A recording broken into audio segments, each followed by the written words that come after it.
The rich aroma of freshly brewed coffee filled the kitchen, but something about it felt wrong. My wife, Melissa, stood across from me, her lips curling into a tight smile as she slid the steaming mug toward me. "I made you a special coffee, honey," she said, her voice sickly sweet. I glanced at the cup, the dark liquid swirling inside. The smell was off. Not enough to be immediately alarming, but something subtle, something chemical beneath the familiar scent of roasted beans. I forced a smile, reaching for the handle with slow, deliberate movements, my mind already racing. Melissa had been acting strange for weeks now, distant at times, overly affectionate at others. There were late-night calls she brushed off as wrong numbers and texts she'd quickly delete when she thought I wasn't looking. The woman who once curled into me every night now stiffened under my touch. I had convinced myself it was stress, that maybe she was overwhelmed with life. But now, as I stared at the cup she had so eagerly prepared, a new thought surfaced. Was she trying to kill me? The absurdity of it almost made me laugh, but the sinking feeling in my gut didn't let me. Instead of showing my suspicion, I reached for the cup, but just before it touched my lips, I caught movement from the corner of my eye. Victoria, my wife's older sister, had been sitting at the dining table, scrolling through her phone with an air of condescension. She had never liked me. From the day I married Melissa, she made it her mission to remind me that I was beneath them, an outsider who didn't belong in their perfect world of old money and polished smiles. An idea formed. One swift, casual movement, and the cups were switched. "Oops," I muttered with a chuckle, pretending to be clumsy. Almost knocked mine over. Victoria barely glanced up from her phone as she reached for the cup that now belonged to her. She took a sip, wrinkled her nose slightly as if something tasted off, but kept drinking. Melissa's eyes flickered toward her sister, widening for just a second before she masked it with an easy expression. But I saw it. The brief moment of panic. The realization. The horror. 30 minutes later, Victoria's body convulsed violently on the floor, her chair overturned, a broken gasp escaping her lips. Her hands clutched at her throat as if clawing for breath, veins bulging against pale skin. The coffee cup lay shattered beside her, the last drops of its contents soaking into the pristine white rug beneath the dining table. Melissa froze, her face drained of color. Her lips parted, but no words came. I remained seated, gripping the edge of the table, my pulse thundering. The moment felt suspended in time, as if reality itself had fractured. Victoria's gasps turned into gurgles, and Melissa suddenly sprang into action, lunging toward her sister, shaking her shoulders, screaming her name. I could only watch, the weight of realization pressing down on me. It was meant for me. The poison, the suffering, the slow, agonizing death. But Victoria took my place. Melissa turned to me, her face a mask of horror and disbelief. The panic wasn't just for her sister, it was for herself. She had failed. I stood slowly, heart pounding, feigning confusion. "What's happening?" I asked, my voice carefully measured. Melissa didn't answer. She fumbled for her phone, fingers trembling as she dialed for an ambulance. My gaze dropped to Victoria's twitching form, her breaths growing weaker. I should have felt something, guilt, remorse, even pity, but there was nothing, just cold, calculating silence in my mind. Victoria's body stilled. Melissa dropped the phone, sobbing as she pressed her hands to her face. I remained standing, watching, knowing this was just the beginning. Now, I had proof. Proof that Melissa wanted me dead, and she had no idea what was coming next. The sirens arrived within minutes, their wailing cutting through the once serene morning air. 2 paramedics rushed into the house, their movements swift and professional. Melissa was kneeling beside Victoria's lifeless body, her hands trembling as she tried to explain what had happened. I stood a few feet away, silent, watching. My expression was one of shock, but inside, my mind was cold and calculating. Victoria's body was lifted onto a stretcher, her skin already turning a sickly shade of blue. One of the paramedics checked her pulse, his expression grim. They worked on her briefly, but I knew before they even loaded her into the ambulance. She was already gone. Melissa clutched her arms around herself, her body shivering despite the warm air. She looked at me, her eyes wide, pleading for something I wasn't willing to give. I knew what she wanted. She wanted comfort. She wanted reassurance. She wanted me to tell her that everything was going to be okay. But there was nothing left to say. The police arrived next, asking questions. I played my role well, giving them the same story Melissa did. Victoria had been drinking coffee, and then she collapsed. A heart attack? A seizure? We didn't know. The officers took our statements, nodding as they jotted down notes. No one suspected anything yet. Why would they? This was just a tragic accident. Except it wasn't.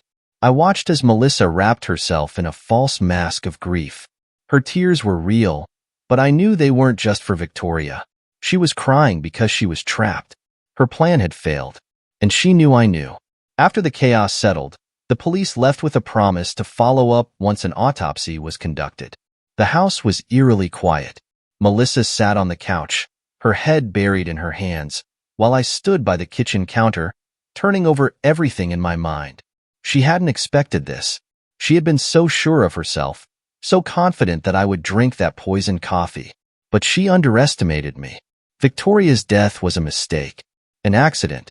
Melissa had no control over it, and that terrified her. I remained calm. If I let my emotions get the best of me, I would lose control of the situation. This was a game now, and I had the upper hand. Melissa barely touched her dinner that night. Her fork scraped over the plate absent-mindedly, her mind elsewhere. I observed her closely, watching the subtle shifts in her expression. Every time she looked at me, it was as if she was waiting for something. A confrontation? A question? A sign that I knew? I gave her nothing. Instead, I acted as if I were still the clueless, grieving husband. I let her think she was fooling me, that I was too wrapped up in the tragedy to see the truth. But I saw everything. Late that night, after she finally went upstairs, I sat in the dimly lit living room, my mind running through the events of the day. I needed to be careful. This wasn't just about revenge, it was about survival. Melissa had already tried to kill me once. If she knew I suspected her, she would try again. I unlocked her phone while she slept. She was too careless, too shaken to realize she hadn't changed her passcode. The messages were still there. Did he drink it? Is it done? We need to move fast. We don't have time. The sender's name was just an initial, J. I scrolled further. Photos. Messages that had no business existing between a married woman and another man. Hotel receipts. Their affair was right there in front of me, packaged neatly in a digital record. She wasn't just trying to kill me. She was doing it for him. I stared at the phone screen, a slow rage burning in my chest. The betrayal was one thing, but to plot my death with another man? To plan a future without me, built on the money she would collect once I was gone? Melissa shifted in her sleep, her breath steady. I glanced at her, wondering how long she had been planning this. How many nights had she laid beside me, pretending to love me, while secretly plotting my murder? I locked her phone, placed it back on the nightstand, and left the room. I needed to be patient. Let her think she had one. Let her think I was still blind. She had already made one mistake, and soon, I would make sure she made another. The morning air was heavy with a strange silence. Melissa moved around the kitchen mechanically, her hands gripping a coffee mug that she barely sipped from. She looked exhausted, her eyes shadowed by restless sleep. I knew why. Guilt, fear, and uncertainty were tearing her apart from the inside, but she didn't know how much I knew. I let her sit in that discomfort. I played my part well, giving her no reason to believe anything had changed. I pretended to be distant, distracted by grief, while inside, my mind was sharpening into something lethal. She still thought she had control. That was her second mistake. The autopsy results wouldn't be back for a few days, but I had no doubt they would find poison in Victoria's system. Melissa would be expecting that. What she wouldn't expect was me taking control before she could figure out her next move. After breakfast, I drove into the city. Melissa assumed I was going to work, but instead, I went to a small electronics store tucked into the corner of an industrial plaza. The kind of place where no one asked questions, as long as you paid in cash. I bought 3 things: a GPS tracker, a voice-activated recording device, and a small camera with a live feed. It was time to gather proof, not just of her affair, but of her next move. By the time I returned home, Melissa had disappeared. I wasn't surprised. She had been glued to her phone all morning, barely able to meet my gaze. She was scrambling, trying to figure out what to do next. I installed the camera in our bedroom, angling it perfectly to capture anything that happened when I wasn't there. The voice recorder went under the nightstand, hidden beneath a layer of dust she would never think to check. The GPS tracker slipped into the lining of her purse. Now, I waited. The day passed in a blur of silence. Melissa was gone for hours, and when she finally returned, her hands were shaking. She thought I didn't notice. She moved through the house carefully, watching me from the corner of her eye, as if measuring my reaction. I gave her nothing. That night, when she finally went to bed, I watched the live feed from the hidden camera.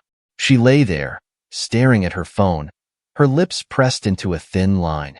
Then, after a long hesitation, she typed something. I opened her phone remotely, using the software I had installed earlier that day. The message appeared instantly. "We need to meet. I don't know what to do." The reply came fast.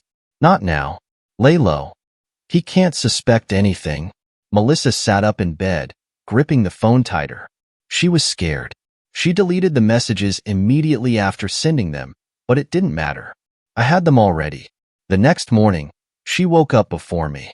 I listened as she moved around the house, her footsteps nervous and rushed. She thought she was being careful, but she was sloppy. The GPS tracker showed her location pinging from the same spot downtown. A hotel? I wasn't surprised. I had already seen the receipts. I let her stay there for an hour before I decided to move. I drove to the hotel and parked across the street. The entrance was busy, filled with businessmen coming and going, but I kept my eyes on the lobby. It didn't take long. Melissa stepped out of the elevator, looking around cautiously. A man followed her, tall, well-dressed, confident. Jack. I had seen his face in the pictures on her phone. I knew everything about him now. His address, his work, his criminal record, which she probably had no idea about. They stepped outside, speaking in low voices, their heads close together. Jack touched her arm. She didn't pull away. I tightened my grip on the steering wheel, my mind calculating my next move. She thought she could play this game. She had no idea she was already losing. The sight of Melissa with Jack, standing so close, sent a slow burn through my veins. There was no hesitation in her body language, no trace of the grieving wife she pretended to be at home. Here, she was someone else, someone comfortable, someone who belonged in this secret world she had built outside of our marriage. I didn't move. I simply watched. I wanted to see how far she would take this, how deep she had already gone. Jack leaned in, speaking close to her ear. She nodded, biting her lip in a way I recognized all too well. It was the same way she used to look at me. Not anymore. They walked toward the parking garage together. I didn't follow. I didn't need to. The GPS tracker in her purse told me exactly where she was going. I let them have their time. Let her think she was in control. Let her believe I was still the fool, still the trusting husband who had no idea his wife had not only betrayed him but had planned to erase him from existence. When I returned home, I checked the live feed from the hidden camera. Nothing unusual yet. I rewound the footage, skimming through the previous night. Melissa had barely slept. She had tossed and turned, checking her phone in the dim glow of the bedside lamp. She was unraveling. Good. I needed her off balance. I needed her paranoid, questioning every little thing. Because the more fear seeped into her mind, the sloppier she would become. That night, I made my first move. Melissa went to bed earlier than usual, her exhaustion catching up to her. Once her breathing slowed, I retrieved her phone again. The messages were there, just as expected. He hasn't said anything, but I know he knows. I can feel it. Jack's response was short. Stay calm. Stick to the plan. Stick to the plan. I stared at the words, letting them sink in. They still planned to go through with it. Even after Victoria's unexpected death, even with the risk of the police investigating, they still wanted me gone. That was their third mistake. I typed a message back from her phone, keeping my movements quiet as I sat in the dark. I need to see you. Tonight. Jack responded within seconds. My place. Midnight. Perfect. I slipped the phone back onto the nightstand and walked downstairs, my pulse steady. Everything had to be calculated. There was no room for error now. At exactly 11:45 p.m., I left the house. Melissa was still fast asleep. I took her car instead of mine, ensuring that when she woke up, she'd find it missing and assume the worst. I arrived at Jack's house 20 minutes later. A small, upscale apartment on the edge of downtown. The kind of place a man like him would keep, clean, modern, designed for seduction rather than comfort. I didn't knock. I didn't need to. I had already picked the lock earlier that afternoon while he was at work. The apartment was dark, silent except for the faint hum of the refrigerator. I moved through the space with quiet precision, waiting. At exactly midnight, Jack arrived. He entered casually, his guard down. He expected Melissa. He had no idea the man he had plotted to kill was already inside, waiting. As soon as he turned on the light, I stepped out of the shadows. His face went pale. He wasn't expecting me. He should have. Jack froze in the doorway, his hand still on the light switch. His face went slack with confusion first, then tensed with something colder. He wasn't just surprised to see me. He was calculating, just like I was. For a moment, neither of us moved. The silence between us stretched, thick with unspoken words. He knew why I was here. I knew what he had planned. There was no need for pleasantries. His apartment was exactly what I had expected.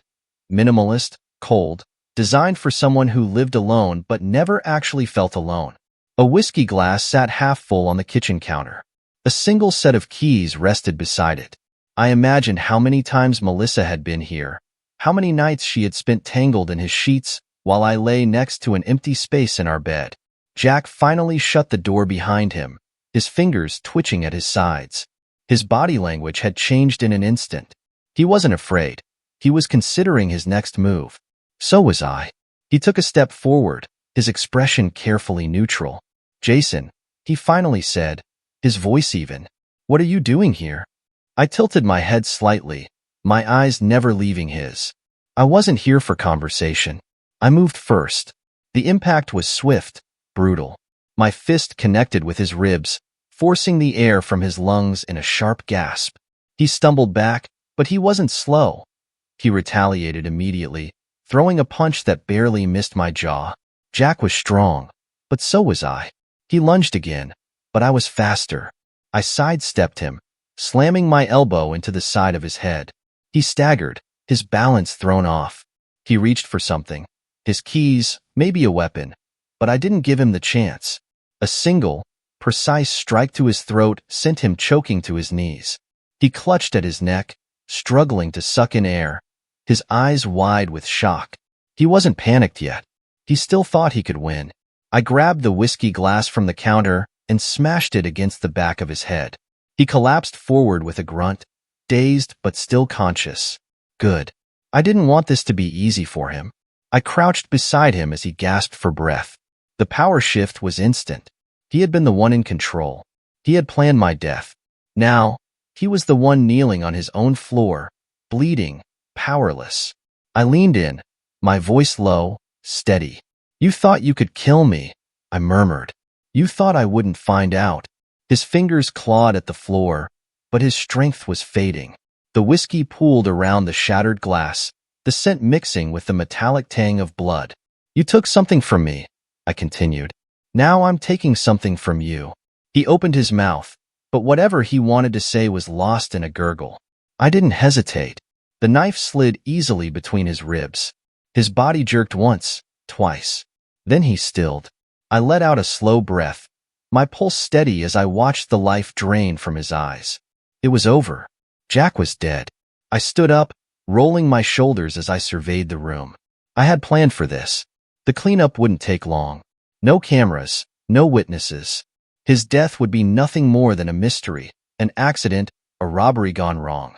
By the time I left his apartment, the only thing left behind was silence. Melissa had lost her lover. Now, it was her turn. The drive home was eerily quiet. The city streets were nearly empty, bathed in the artificial glow of streetlights, the hum of my tires the only sound in the stillness. My hands were steady on the wheel, my breathing even. The weight of what I had just done should have felt heavier, but it didn't. I had expected some kind of rush, some uncontrollable surge of emotion after taking a life. But there was nothing. No guilt, no fear, only cold satisfaction. Jack was gone, and now I had Melissa exactly where I wanted her. As I pulled into the driveway, I glanced at the upstairs window. The bedroom light was still on. She was awake. I had expected that. She had woken up to find her car missing. She was probably pacing right now, her mind running in circles, trying to figure out where I had gone. I let the tension sit, let her sweat. When I finally stepped inside, I made sure my movements were slow, deliberate. I wanted her to hear me, to know I was home. She was waiting in the hallway, her arms wrapped around herself, her face pale and drawn. The worry in her eyes was real, but it wasn't the worry of a loving wife. It was fear. She didn't ask me where I had been. She knew. Instead, she swallowed hard, her fingers trembling as she reached for something. Maybe an excuse, maybe an apology. But I walked past her without a word, heading straight for the bedroom. She followed, hesitating in the doorway. I could feel her eyes on me as I pulled off my jacket, as I unbuttoned my shirt. I moved with calculated ease, as if nothing had changed, as if I hadn't just taken a life. Melissa finally spoke, her voice barely above a whisper. "Jason." I turned to look at her, and whatever she saw in my expression made her shut her mouth instantly. She was unraveling. Good. I slid into bed, my back against the headboard, watching as she lingered uncertainly near the door. She wanted to ask. She wanted to know what I knew, but she was afraid of the answer. So I gave her nothing. I let her lie awake in her own guilt, her own terror, her own doubt. By morning, she looked worse. Dark circles under her eyes, skin pale and clammy. Her hands trembled when she reached for her coffee, and I almost laughed at the irony of it. She had tried to poison me, and now she was the one who looked sick. She was coming undone, piece by piece. And I wasn't finished yet. As she sat at the kitchen table, stirring her untouched coffee, I casually picked up my phone and sent a message. To her phone. It vibrated against the table, and she jumped as if I had fired a gun. Her eyes snapped to mine, wide and full of barely concealed terror. She picked up the phone with shaky hands, her breath catching as she read the text. "Jack didn't show up last night. Did something happen?" I watched the blood drain from her face. I took a slow sip of my coffee, savoring the moment. She looked up at me, her lips parting slightly, as if she wanted to say something. Wanted to confess, wanted to beg, wanted to scream. But she didn't. She just sat there, silent, trapped in her own web of lies. I set my mug down and leaned forward slightly, lowering my voice to something just above a whisper. "You're not eating," I murmured. "You should really take care of yourself, Melissa. You look awful." She flinched, and I smiled. She had no idea what was coming next. Melissa was breaking. It was evident in the way she carried herself, every movement stiff, hesitant. She no longer moved through the house with the air of quiet confidence she once had. Instead, she was skittish, her body tense as if she expected a blow to land at any moment. The fear had taken root deep inside her, and it was growing. She was waiting for Jack to call. She checked her phone constantly, her fingers twitching with barely contained nerves. But there were no messages, no calls. Jack was gone, and only I knew why. I let the silence torture her. The paranoia had taken hold, making her doubt everything around her. Every time I glanced at her, every time I walked past her without saying a word, she flinched. She knew I had changed, but she didn't know how much. That uncertainty was eating her alive. I started leaving small breadcrumbs, subtle but effective. An empty whiskey glass, just like the one from Jack's apartment, left in the sink. A shirt, stained with something dark, draped casually over the laundry basket. An unfamiliar car parked a few houses down, facing our home, its driver hidden behind tinted windows. The real fun began when I made my next move. 2 days after Jack's disappearance, I sent another message to her phone, from his number. "Where are you?" Melissa nearly dropped the phone when she saw it. Her hands shook so badly that she fumbled to unlock the screen. She stared at the message for a long time, her breath coming in sharp, shallow bursts. She didn't respond. She didn't know how. That night, she barely slept. I heard her pacing in the hallway, whispering to herself, her mind unraveling thread by thread. The next morning, I upped the stakes. As she showered, I slipped a folded piece of paper into her purse. A printed copy of a news article. Police investigating local man's disappearance. It was vague, just a standard missing persons report. No mention of suspects. No real leads. But it was enough to send her spiraling. When she found it, her face drained of color. She looked around wildly, as if expecting Jack to walk through the door at any second. But he wouldn't. Melissa was alone in this. She grabbed her keys and left the house in a hurry. I followed her movements through the GPS tracker in her purse. She drove aimlessly for nearly an hour before finally pulling into a parking lot behind a cheap motel. She sat there, unmoving, gripping the steering wheel so tightly her knuckles turned white. She was crumbling. By the time she returned home that evening, she looked like a ghost. She didn't even pretend to be fine anymore. She barely ate. She barely spoke. That night, I placed the final piece of my trap. I left a burner phone on the kitchen counter, positioned just right so she would find it when she came downstairs for water in the middle of the night. When she picked it up, the screen lit up with a single message. "I know what you did." The phone slipped from her fingers, clattering onto the floor. She gasped, stepping back as if the device itself were poisonous. She looked around the dark kitchen, her breath hitching, her eyes darting wildly. She was coming apart at the seams. The next day, she made her move. Melissa was smart, but she was desperate, and desperate people made mistakes. She waited until I left the house, then quickly packed a small bag. She wasn't running, not yet. She had a different plan.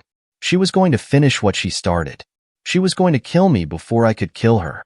But what she didn't know was that I was already 3 steps ahead. I was waiting for her to strike. And when she did, I would be ready.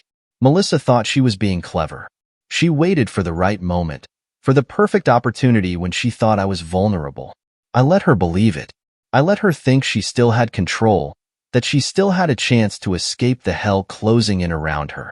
She didn't. I watched as she moved through the house that night, silent and focused, her every motion precise. She retrieved the knife from the kitchen, the same one she had used countless times to prepare meals for us, to set our table like we were still a normal couple. Now, she held it differently, tight in her grip, the blade catching the dim light. She was going to do it. She was going to try to kill me. I had given her just enough reason to believe I knew everything, just enough fear to make her desperate. She didn't think she had any other choice. She thought she was in survival mode. She had no idea she was walking into her own execution. I lay in bed, my breathing slow, steady. I could hear her footsteps in the hallway, hesitant but determined. The way she paused outside the door, gathering her nerve. The way the handle turned, so careful, so quiet. I waited. The darkness swallowed her as she stepped inside. I could feel her presence, the shift in the air as she moved closer, holding her breath, trying not to make a sound. She thought I was asleep. She thought this would be easy. She was wrong. The second she raised the knife, I moved. My hand shot forward, grabbing her wrist in an iron grip before she could strike. She gasped, jerking back, but I was already on my feet, twisting the blade from her fingers, forcing her down onto the bed. The struggle was brief. Melissa was quick, but she was no match for me. Her desperation had made her reckless. She thrashed against me, but I didn't let go. I pinned her beneath me, pressing the knife against her throat. The blade was cold against her skin. Her breath came in shallow gasps, her pulse hammering beneath my grip. She realized, in that moment, that she had lost. Her body stilled. Her eyes locked onto mine, wide with terror. She opened her mouth, but no words came out. I leaned in, my voice nothing more than a whisper. "You should have taken the coffee yourself." A strangled sound escaped her throat. A plea, maybe. A final, desperate attempt to bargain. But there was no mercy left in me. She had plotted my murder. She had betrayed me in ways I never could have imagined. She had tried to take everything from me. And now, she was the one who had nothing.